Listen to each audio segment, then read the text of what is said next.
Vamos a esperar un poquito a los compañeros y ya empezamos. Hay una serie en Netflix que se llama Los 72 animales más peligrosos de Latinoamérica. Ah, sí, Y está sí. este chinche y está el mosquito. Creo que en América está desconozco si está el anófeles, que es el que transmite la malaria, pero el culex sí está y el mosquito Aedes también está. Es Sí, de la fiebre amarilla y el dengue. justamente anoche la terminé y el mosquito quedó en el segundo lugar de los animales más peligrosos de Latinoamérica. Sí, porque es un vector de muchísimas enfermedades Ajá, mortales. Sí, yo también la vi y creo que hay uno de Asia también. Eso también ya sí, la terminé de ver. ahí apenas lo empecé.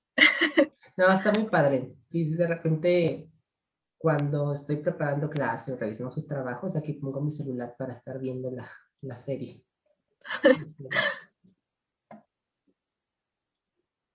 Bueno, ahorita voy a complementar lo que faltó de los tripanosomas. De hecho, sus compañeros lo explicaron pues a grandes rasgos muy bien.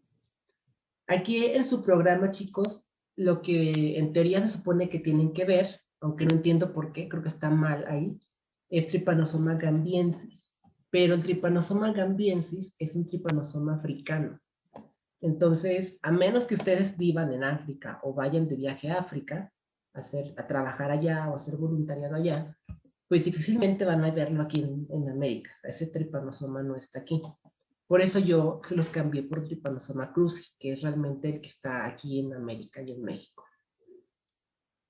Aún así, pues voy a mencionarles a grandes rasgos que es el Trypanosoma gambiensis y que provoca lo que se conoce como enfermedad del sueño. Bueno, en lo que va llegando sus demás compañeros. Ya hablamos, o ya lo dijeron ustedes muy bien, los tripanosomas en América causan lo que se conoce como el mal del Chaga o la enfermedad de Chagas. Es una parasitosis tropical, principalmente porque habita principalmente en zonas donde hay chinches, donde están como las condiciones para que puedan transmitirse. De hecho, esta chinche que tenemos aquí sí está en Zacatecas, a pesar de que Zacatecas no es una zona tropical, no es un lugar donde normalmente encontraríamos a las chinches, sí están presentes aquí.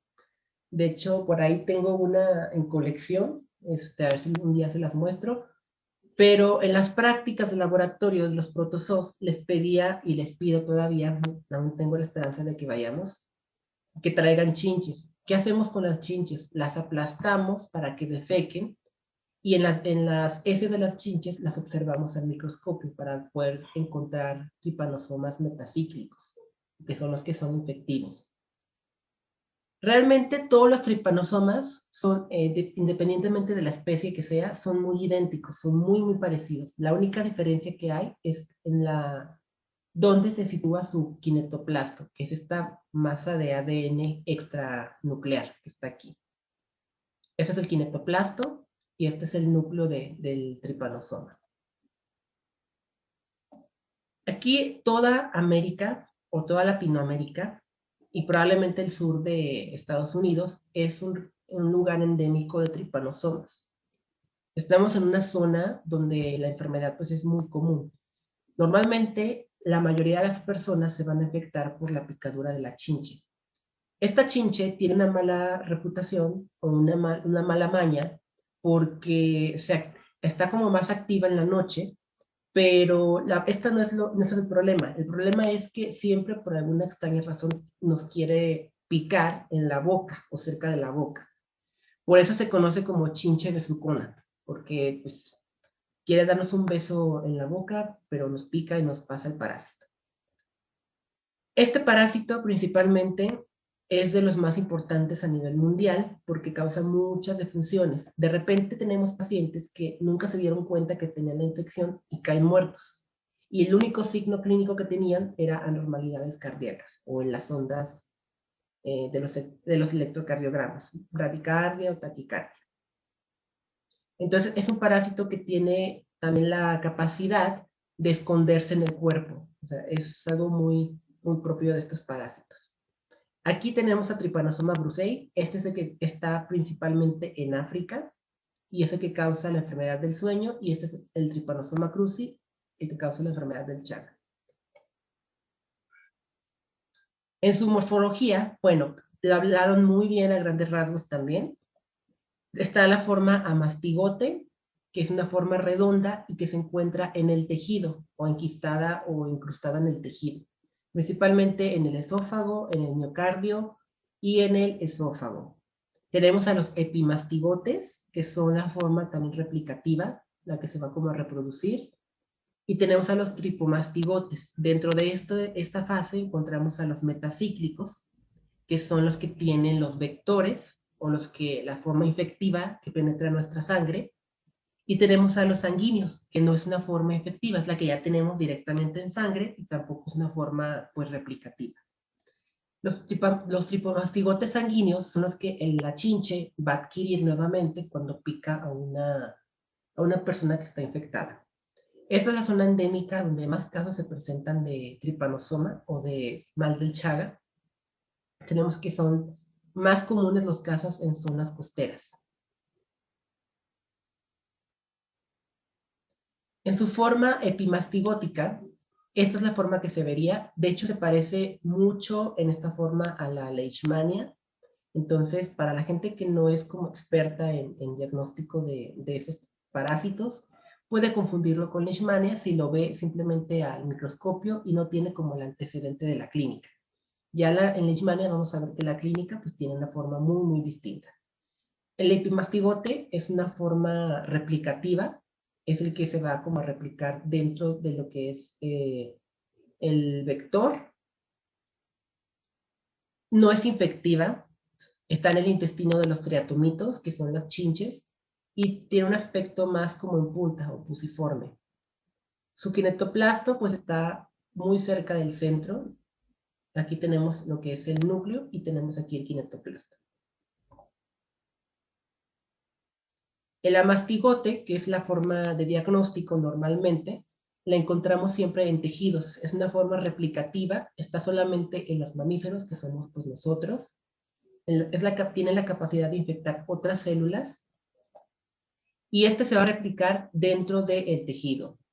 Tiene una forma redonda que también se asemeja mucho a la que tiene Leishmania, por eso se conoce como forma leishmanoide, pero en base a la clínica de los pacientes podemos descartar Leishmania, porque los tripanosomas no causan llagas en la piel.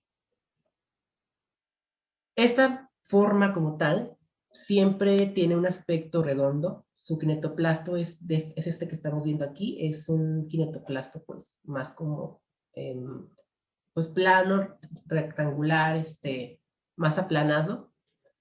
El núcleo se ve igual y el flagelo pues está escondido en la forma.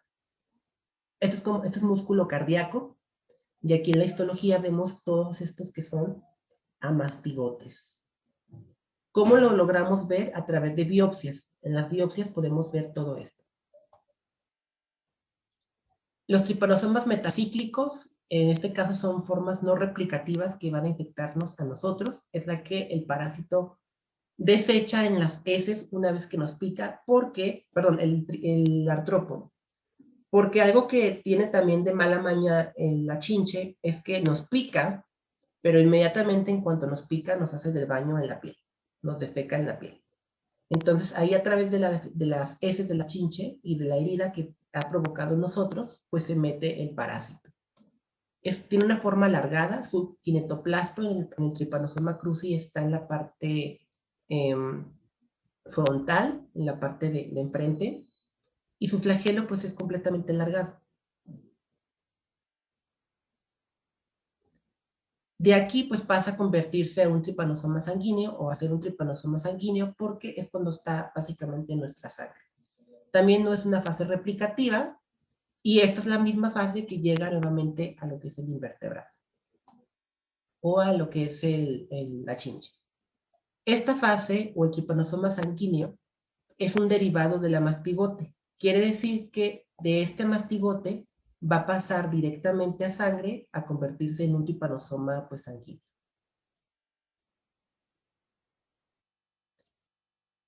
También mencionaron muy bien, no tengo nada que decir con respecto al kinetoplasto. Sabemos que es una masa extracelular de ADN que se encuentra en la mitocondria. Esto sería el kinetoplasto. Este de aquí. Y pues tiene un 15% del ADN total del tripanosoma. De hecho, para poder distinguir entre las diferentes cepas, usamos el kinetoplasto para ver como tal qué diferencias hay. La única diferencia con el núcleo es que tiene una gran cantidad de adeninas y de timinas. Ciclo de vida, lo dijeron también perfectamente. Inicia cuando la chinche pica a la persona, una chinche que está infectada, libera los tripanosomas metacíclicos en sangre. Estos van a los tejidos y se convierten en amastigotes. Aquí se replican por fisión binaria en el tejido. Algunos pasan directamente a formar tripanosomas sanguíneos y pasan directamente a la sangre. Otros simplemente se quedan como amastigotes y vuelven a replicarse. Una vez en sangre, la chinche vuelve a picar a la persona, adquiere los tripanosomas sanguíneos. En la chinche se transforman en epimastigotes que se multiplican y luego a tripanosomas tipo mastigotes metacíclicos que se liberan en las heces una vez que otra vez pica a la persona y vuelve a iniciar todo el ciclo. Este es el vector y yo creo que todo mundo lo ha visto alguna vez en su vida. Normalmente se encuentra en grietas de las casas, se encuentra como tal en lugares donde hay gallineros, donde hay como tal mucha paja, mucha materia orgánica, es donde se encuentra principalmente este vector. En su patogenia, bueno, aquí también lo explicaron muy bien, el parásito va a penetrar una vez que la chinche pica y deja la lesión ahí, después va a completar varios ciclos y pasa directamente al torrente sanguíneo.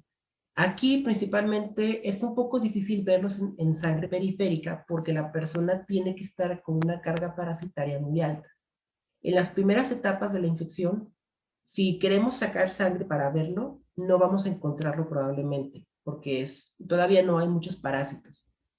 Lamentablemente, cuando vemos los parásitos en sangre, es porque hay demasiados en el cuerpo. Y esto se traduce ya como una infección complicada, porque no hay tratamiento como tal para este parásito, no hay un tratamiento efectivo al 100%. Y si tratar unos pocos es difícil, ahora tratar una gran cantidad es algo mucho más complicado. Uno de los síntomas o de los signos que van a provocar es principalmente que el parásito va a disminuir o alterar los niveles de hierro en sangre. Entonces vamos a tener sobre todo anemia ferropénica. Utiliza también macrófagos y neutrófilos para poder crear anticuerpos.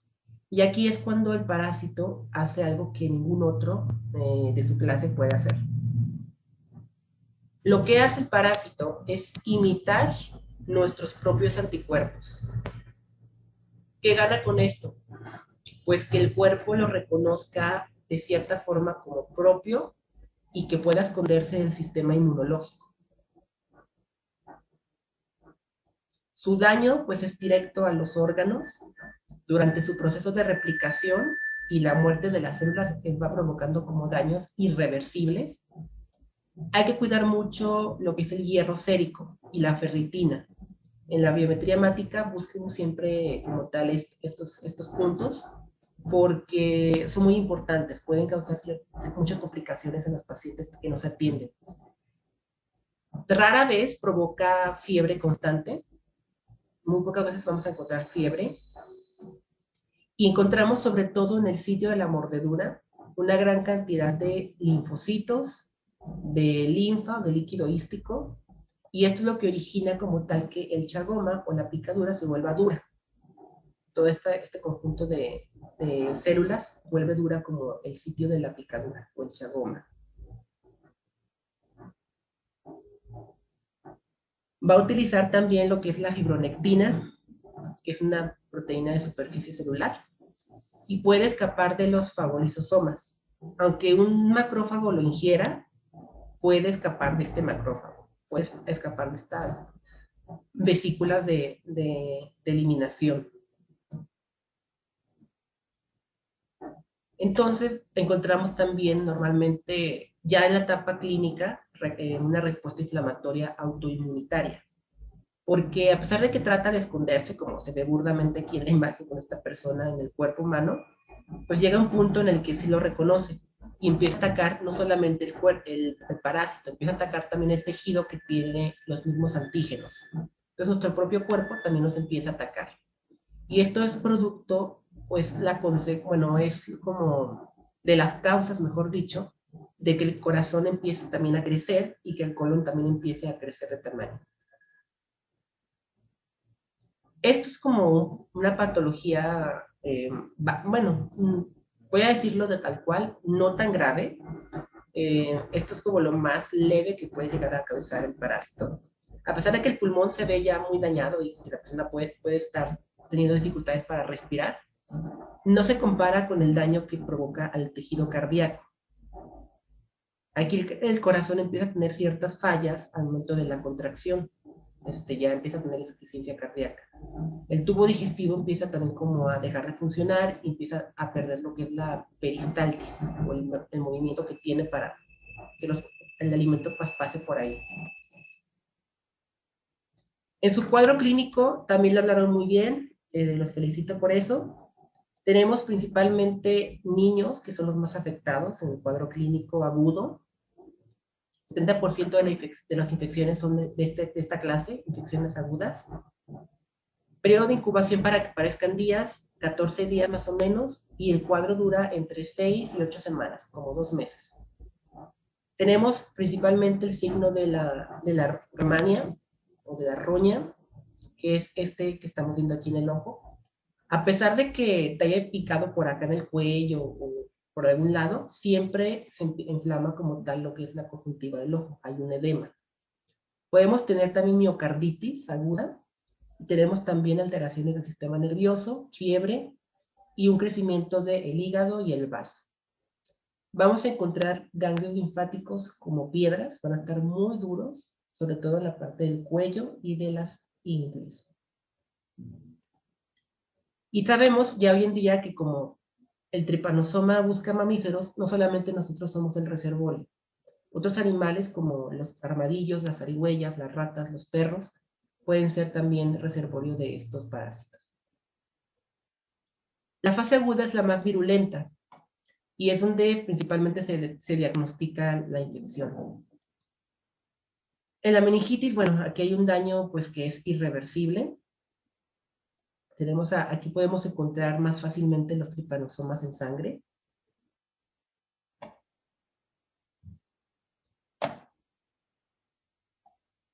Esto es el chagoma. Es la picadura o la zona de la picadura donde está dura. Esto no se les olvida, el signo de Romaña. Este signo o este edema característico desaparece paulatinamente entre unos 30 y 60 días. A pesar de que se le dé tratamiento o por sí solo, tarda este tiempo en desaparecer. Otros síntomas que son inespecíficos del cuadro agudo pueden ser también dolor muscular, puede ser también en este caso escalofríos. Y aquí en esta fase, si hacemos una punción de algún ganglio, vamos a encontrarlos también. También vamos a encontrar astenia o adinia, que es como falta de movimientos en el cuerpo humano por dolor o cansancio. Encontramos globulina sérica elevada, y una disminución de la albúmina. La albúmina pues se ve en el perfil hepático. Hay que cuidar mucho lo que es el corazón, hay que hacer electrocardiogramas, porque hay que cuidar que no tenga taquicardia el paciente, fibrilación o también bradicardia, que es lo más común. Hay otra fase de la cual sus compañeros no hablaron, que es la fase subclínica. Esta fase es indeterminada y es cuando no se presenta ningún tipo de síntoma. El único signo que puede estar presente en las personas es las fallas cardíacas o las anormalidades en el latido del corazón, como en este caso arritmias y taquicardias. Suele durar 20 años o estar presente 20 años, entonces la mayoría de la gente de repente muere por falla cardíaca sin razón aparente. pero es básicamente por esto. Ya al hacer la autopsia o la necropsia, pues vemos muchos amastigotes en el corazón. Y esta es la fase que me interesaba que vieran, la fase crónica. Esto es el daño que provoca a nivel de órganos el tripanosoma. 30% de los pacientes desarrollan esta fase y aparece después de 15 o 20 años. Entonces, aquí, chicos, la desventaja es que a lo mejor un paciente tuvo el tripanosoma y tuvo una infección aguda y se le dio tratamiento para esto.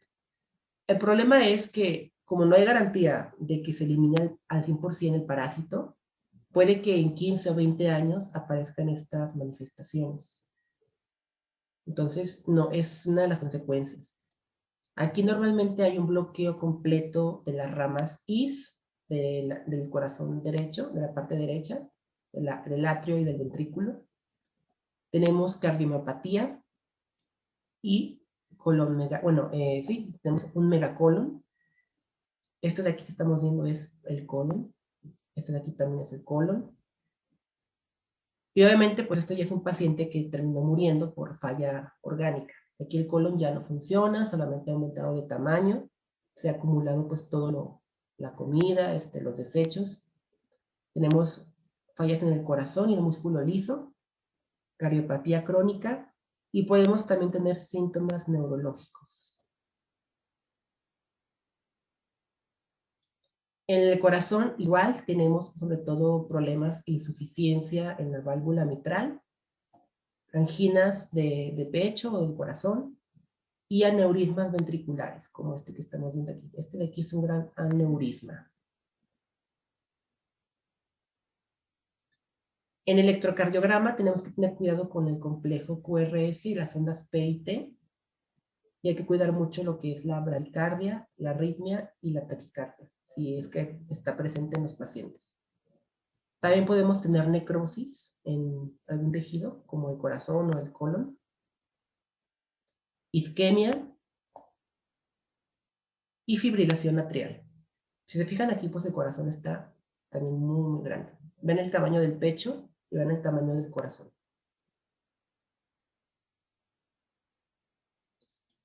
Bueno, ¿quién es más frecuente que pueda presentar como tal esta infección?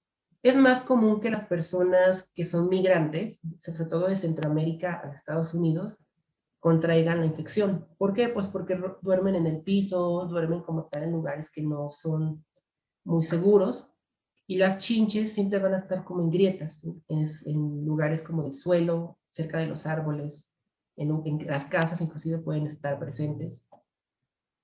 La transmisión congénita pues también es algo muy común, y la transfusión sanguínea o por algún tipo de órganos también es una forma de contagio, sobre todo en las ciudades. En las ciudades es donde más se da esta forma de contagio. Tenemos otro tipo de factores, como los reservorios animales, gente que convive con muchos animales silvestres puede ser también. Y pues las casas que están hechas de paja, mal construidas, son lugares propicios para las chinches y obviamente para la infección también.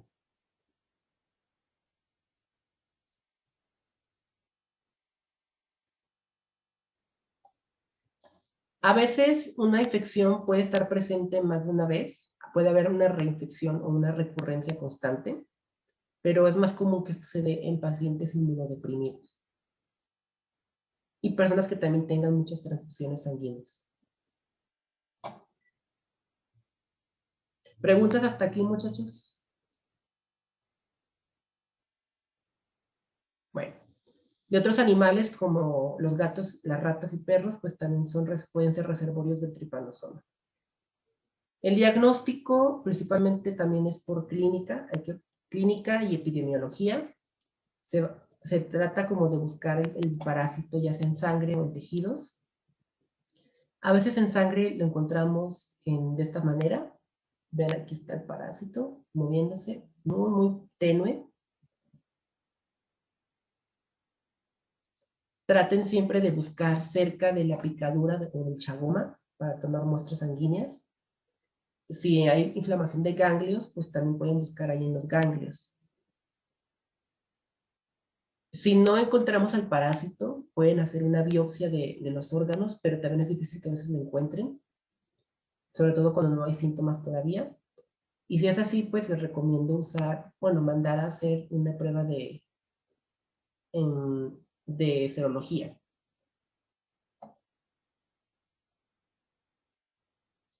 La PCR también se puede utilizar para poder buscar el parásito. Eso es lo más, si no tenemos como un diagnóstico certero, y puede ser también lo más adecuado. Y tener cuidado con diagnosticar otro tipo de enfermedades que no sean asociadas a este. Hay que descartar que sean cardiomiopatías congénitas, virales o bacterianas, que no sea una enfermedad reumática, insuficiencia cardíaca. En la parte infecciosa hay que descartar fiebre tifoidea, tenemos que descartar equistostomiasis, toxoplasmas, mononucleosis, paludismo y brucelosis. Y pues saben también que para quien les pican a veces algunos insectos, algunas alergias, pues la inflamación o el edema pues puede ser una alergia. Entonces hay que descartar también alergias y mordeduras de insectos por el chagoma. Salud, Ana Laura. Gracias. Tratamiento es el que sus compañeros dijeron. No hay fármacos efectivos al 100%. Generalmente el nifurtimoxol y benzimidazol es un tratamiento que se está dando.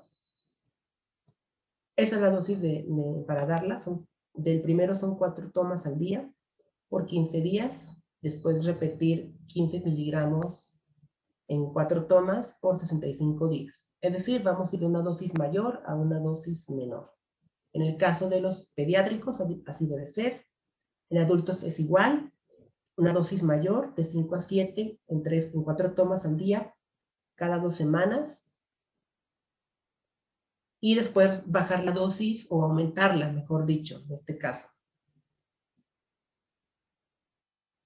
Son tratamientos crónicos, entonces constantemente la persona tiene que estar revisándose para ver que no tenga como parásitos o que la carga parasitaria haya disminuido.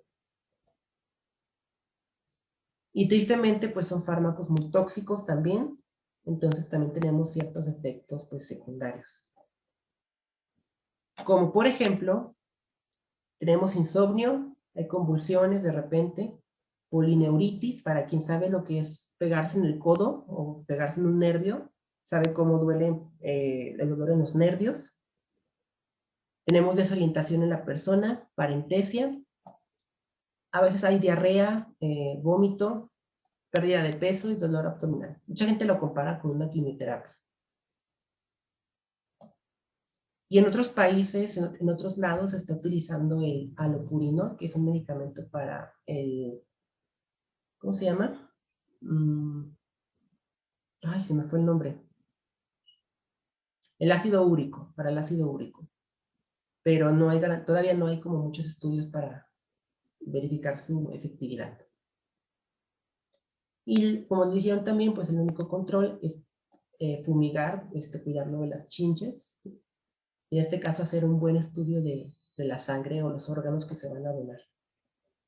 Diagnosticar, ver que no estén como infectados. Sí, chicos, preguntas del Trypanosoma cruzi.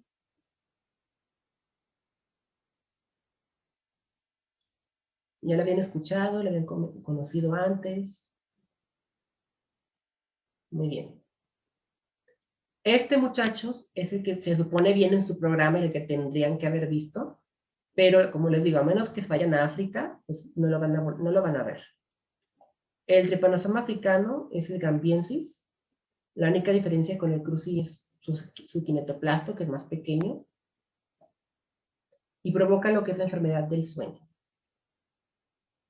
Aquí el vector que lo transmite es una mosca, no una chinche. La mosca tsetse es la que transmite el parásito.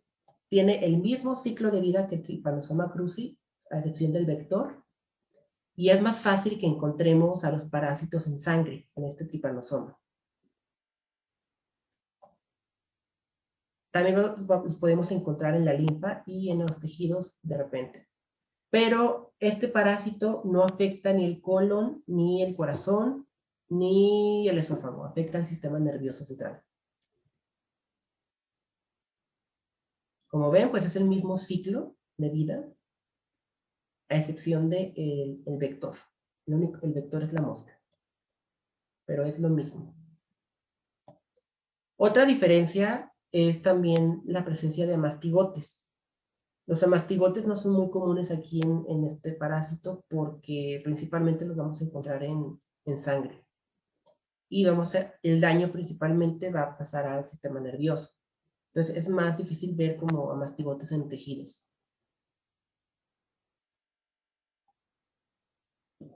De su patogenia, bueno, afecta lo que es el tálamo, lo que es la pituitaria, lo que es el sistema límbico, afecta lo que es el hipocampo, puede causar también hemólisis y obviamente anemia con esto, ciertos problemas inmunitarios,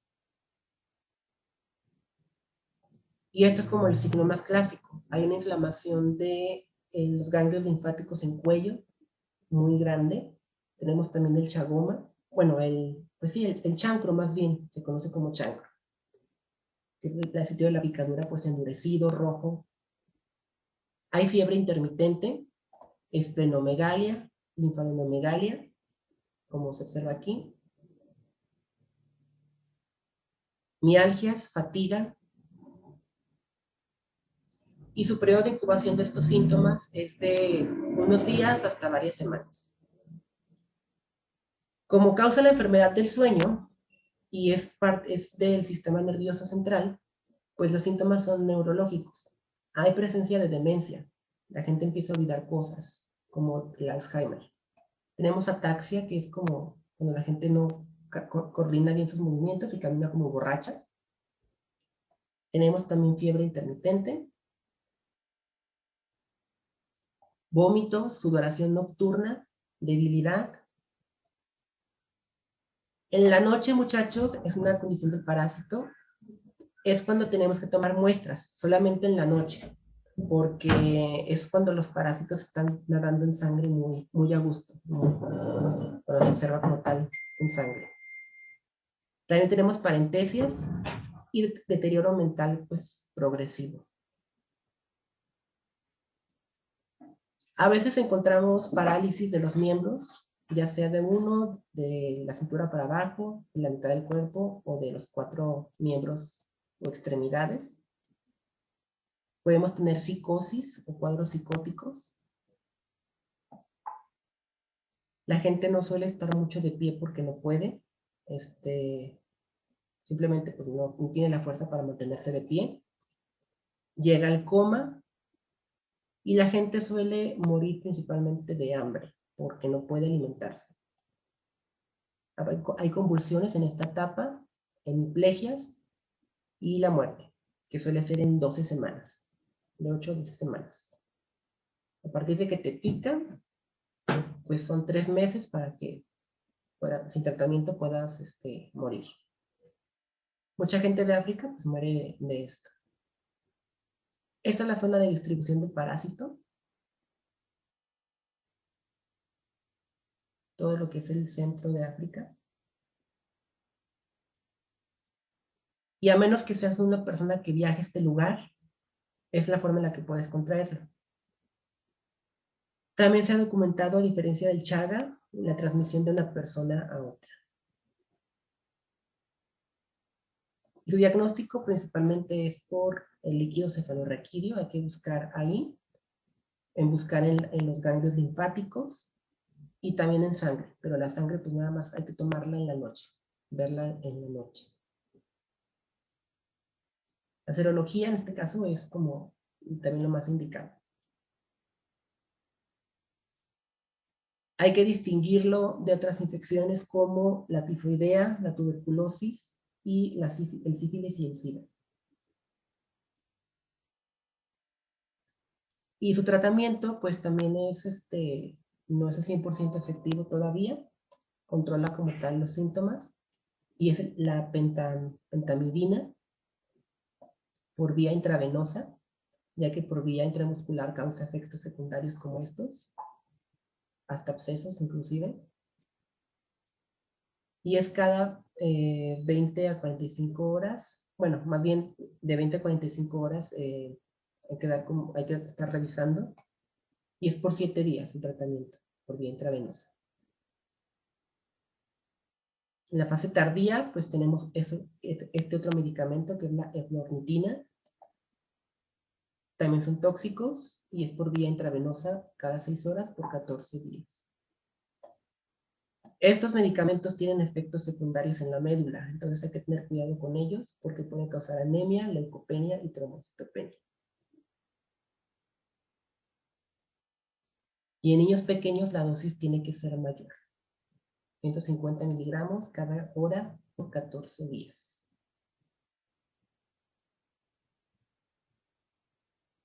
¿Preguntas, chicos? Ese es otro medicamento que se puede dar, el melarsoprol. Aquí los efectos secundarios es a nivel del encéfalo. Y son 2 series de 3 dosis diarias de 3.6 miligramos hasta completar la dosis máxima de 180. La única forma de prevención es en este caso las campañas de control de las moscas, usar los mosquiteros y el repelente para insectos. Y tener cuidado cuando viajes a un país de estos. Es la única manera de prevención. Bueno, si se fijan, muchachos, pues estos son los tripanosomas, son de los parásitos que causan mayores complicaciones en las personas. Regresando de vacaciones, vamos a ver lo que es Leishmania y los demás parásitos que faltan. Pues nosotros somos el equipo 4, me parece, y vamos a exponer Trypanosoma cruzi. Comenzando por su morfología y estructura, tenemos que se encuentra primordialmente en áreas silvestres del continente americano. De manera específica, fue encontrado por primera vez en Brasil por Carlos Ribeiro en 1909. Se define como un protozoario flagelado digenético del orden Quitenoplastida, subgénero Echinotrypanum, el cual se caracteriza por un rango de hospedadores vertebrados domésticos y salvajes, incluyendo al hombre. Además de que es característico por su estructura, ya que contiene un quitenoplasto. El quitenoplasto, también conocido como cinetoplasto, es una masa de ADN extracelular, el cual encontramos adentrada o sumergida dentro de una doble membrana de una de una mitocondria, y contiene grandes partes del genoma mitocondrial. Existen 3 tipos de este cinetoplasto. El primero es el ucinetoplasto, el segundo el polimetoplasto y el tercero el panicetoplasto. La diferencia de estos radica en que el primero se ubica en la base del flagelo, el segundo tiene varios cuerpos idénticos relacionados a la mitocondria, y el tercero se encuentra en varios subgrupos. Dentro del tripanosoma vamos a encontrar el primero, que es el ucinetoplasto, el cual se ubica en el flagelo. ¿Le cambias, Ana, por favor? Dentro de su morfología encontramos esta característica esencial que comprende 3 etapas de su desarrollo. La primera es el epimastigote. Este es una forma de multiplicación en el intestino del vector. Además tiene como característica esencial que son alargados y que miden de 10 a 15 micrones, con un núcleo ovalado, y su kinetoplasto se encuentra anterior a su núcleo. Dentro del segundo estadio o etapa de desarrollo encontramos el tripomastigote, el cual lo encontramos dentro del vector, del contenido rectal del vector y en la sangre de los mamíferos. Este llega a medir de 10 a 19 a 20 micrones, y tiene un núcleo ovalado. Por último, tenemos el amastigote, que son esféricos, miden de 2 a 5 micrones, un núcleo redondo, y su kinetoplasto se encuentra de forma en barra y no tiene un flagelo. Además, lo encontramos en los mamíferos infectados. Las formas tisulares surgen con mayor frecuencia en el miocardio, en el hígado y en el cerebro, y son desarrollados de esta manera en forma de mastigotes, y estos se multiplican hasta llegar a un cierto grado de colonia intracelular después de invadir a las células del hospedador o llegar por medio de fagocitosis.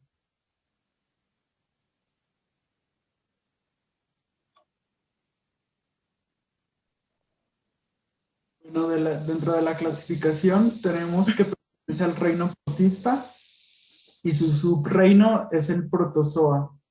El filum nos menciona que es un Sarcomastigofora y su subfilum es el Mastigofora. Pertenece a la familia Trypanosomatidae y su género es Trypanosoma. Ahora les voy a hablar de la epidemiología. ¿Cómo se contagia esta enfermedad? Se contagia principalmente si se tiene contacto con las heces del insecto que es el triatominio, que es este que tenemos aquí. Este insecto se alimenta a través de la sangre de los humanos o de los animales, pero también se puede dar la transmisión a través de madre a bebé, que sería congénita, o a través de productos derivados de la sangre contaminados, como podrían ser transfusiones de sangre, trasplante de órganos o donantes infectados. Esta enfermedad principalmente es endémica de México y de Centroamérica. Se calcula que hay entre 8 y 11 millones de infectados. Aunque en Estados Unidos existe este insecto, no se han presentado muchos casos de esta enfermedad. A esta enfermedad se le conoce como Chagas. Bueno, dentro de su ciclo biológico, tenemos que el triatoma, como ya lo mencioné, se alimenta de la sangre. Después, entra a la célula y en la célula se va a dividir por una fisión binaria. Después de eso, revientan la célula y pasa al torrente sanguíneo. Del torrente sanguíneo, va teniendo ciertas transformaciones y al final llega al intestino medio. Y ya en el intestino medio se reproduce y se multiplica. Y ese es su ciclo biológico. Bueno, y ahora hablando como tal de la patogenia, pues sabemos que el parásito, como ya dijo Rubén, va, como quien dice, a picar al huésped y se va a multiplicar en el sitio de la penetración.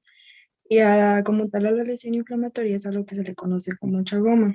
Y ya posteriormente se va a diseminar por la vía sanguínea y la linfática y va a afectar a diversos tejidos. Esta patogenia tiene una fase aguda, que es cuando el parásito se va a diferenciar en amistogotes y va a tener como, pues sí, esa gran fase de multiplicación. Luego está la fase latente, donde el sistema inmunitario pues hace su trabajo y provoca la disminución de la parasitemia, pero aún persiste como en ciertos focos, en ciertas partes del cuerpo. Y luego está la fase crónica, donde la parasitemia ya es mínima y solo va a predominar tisularmente, a nivel cardíaco y en el tubo digestivo. Como tal, la enfermedad clínica se le conoce como enfermedad de Chagas y puede ser asintomático, tener un cuadro crónico o un cuadro agudo. Como tal, la lesión se conoce como chagoma y es un área eritematosa indurada, que está dura, en el sitio de la picadura de la chinche. Y como podemos ver en las imágenes, a veces aparece edema y exantema alrededor de los ojos y esto ya se le conoce como signo de Romaña. La infección aguda es más grave en los niños menores de 5 años porque con frecuencia afecta al sistema nervioso central. Los síntomas suelen ser fiebre, escalofríos, malestar general, mialgias y astenia. Y pueden existir parásitos en la sangre durante esta fase, pero son escasos en pacientes que son mayores de 1 año. Tiene 3 posibles desenlaces. El primero es la muerte después de los síntomas, la recuperación de la enfermedad o pasar a la fase crónica, porque los microorganismos han proliferado e invaden principalmente el corazón, el hígado, el vaso, el cerebro y los ganglios linfáticos. La infección crónica se caracteriza por hepatoesplenomegalia, miocarditis e hipertrofia del esófago y del colon, porque se destruyen las células nerviosas que controlan el tamaño de estos órganos, además de que si la enfermedad afecta al sistema nervioso central, produce granulomas con formación de quistes y meningoencefalitis. Y bueno, en la enfermedad crónica, la muerte se da por toda esta afección de que el microorganismo invade ciertas áreas y pues se bloquea si hay un bloqueo cardíaco completo y una lesión cerebral. Bueno, ahora yo les voy a hablar sobre el diagnóstico. Bueno, principalmente se puede detectar en las extensiones sanguíneas, estas sean finas o sean gruesas. También se puede detectar en la sangre anticoagulada y al comienzo de la etapa aguda. También en las biopsias que pueden ser de vaso, de hígado, de médula espinal y de médula ósea y de ganglios linfáticos, pueden mostrar la fase de amastigote. También se dispone de un senodiagnóstico y también con las técnicas de PCR también se pueden diagnosticar en la sangre. La que sigue. Bueno, el tratamiento, debido a que no hay muchos fármacos que puedan tratar la enfermedad de Chagas, pues está muy limitado este tratamiento. Los dos principales fármacos de elección, pues es el benznidazol y el nifurtimox. Cuando la enfermedad de Chagas ya está en una etapa una etapa crónica, pues ya no tienen mucho efecto estos fármacos y pues sus reacciones van a ser más graves. Y como un fármaco alternativo, pues es el alopirulol. La que sigue, Ana, por favor. Bueno, y por último tenemos la prevención y el control. Pues principalmente es el control de las chinches, erradicar sus nidos y también la construcción de viviendas que eviten que entren las chinches a las casas. Con la aplicación de DDT, que es un insecticida en los hogares que están infectados, pues se ha demostrado que hay una disminución en la transmisión de la enfermedad de Chagas y también del paludismo. Con las pruebas serológicas que se realizan cuando una persona quiere donar sangre o cuando se quiere hacer una transfusión de sangre, ha ayudado a que se eviten los casos por la transfusión de sangre. Y también comentaba el libro, bueno, venía en el libro que se puede desarrollar una vacuna debido a que no tiene como una característica antígena que tienen los triposomas africanos. La que sigue, ¿no? Bueno, eso sería todo de nuestra parte.